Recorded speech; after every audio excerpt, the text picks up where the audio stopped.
Bon, on va pas tourner autour du pot, hein, parce que pendant que les dirigeants européens passent leur temps à insulter Trump, à se moquer de lui, sur sa politique industrielle, à faire les malins sur la scène internationale, devine ce qui est en train de se passer là. Les entreprises, soit elles se barrent, soit elles menacent de se barrer de chez nous pour aller chez lui. Voilà la réalité. On parle des entreprises européennes.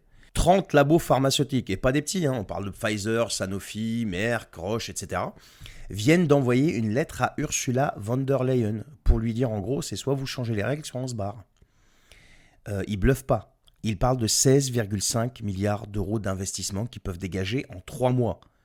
Pas dans 5 ans, hein, 3 mois. Pourquoi? Eh bien tout simplement parce qu'en Europe, on est trop occupé à pondre des normes, à brider des prix et à ralentir le process, à couper les coronets à tout ce qui ressemble à de l'innovation en fait.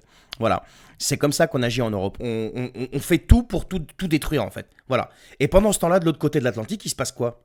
Eh ben, on déroule le tapis rouge. Aux États-Unis, on t'accueille avec des milliards, avec des procédures accélérées et une liberté totale pour innover, produire, vendre.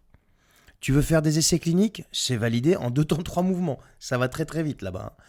En Europe, faut remplir des dossiers pendant 1 an. Et encore, si t'as pas oublié le tampon C72B, nos dirigeants, eux, pendant ce temps-là, qu'est-ce qu'ils font? Ils continuent aussi de faire les fiers. Tu vois, ça change rien pour eux, hein. Genre, nous, on résiste au modèle américain, mais tu résistes à quoi? Tu résistes à rien, tout le monde va se barrer. Et donc, à force de vouloir résister comme vous résistez, bah, ce qu'on va récolter à cause de votre arrogance technocratique, bah, c'est une hémorragie industrielle en fait. Et là, tu vas voir les mêmes qui vont pleurer dans 3 ans parce qu'on n'a plus de production de médicaments en Europe, par exemple. Plus de souveraineté sanitaire, plus rien, que dalle. Là, on sera totalement soumis ad vitam aeternam.